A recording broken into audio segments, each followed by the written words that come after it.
Another thing that came out of the Trump administration, and this is by far probably this is a positive thing for Wyoming that came out of the Trump administration, was this rural health funding. I think some of you guys heard about that.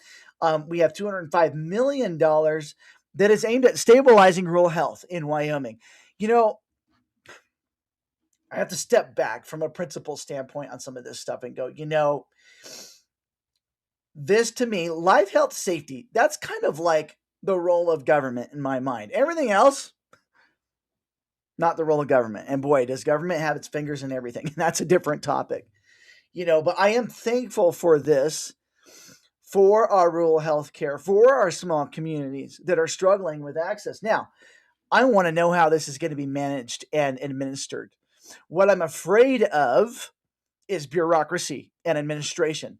How much of this 205 million is not going to get where it needs to go in rural healthcare services? How much of this is going to end up in administration and bureaucracy before it gets to the people?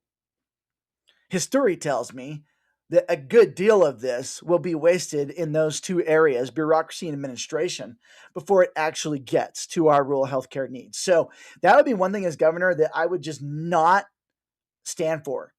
I want all 205 million of this to get to the people. And you know what? Maybe you need to have a small amount for bureaucracy and administration. Okay, you've got 5 million to administer this program. 200 million of it better go to the people. I think that's so important. And that is where bureaucracy, even in Wyoming, has gotten completely out of control. We just got to stop doing that.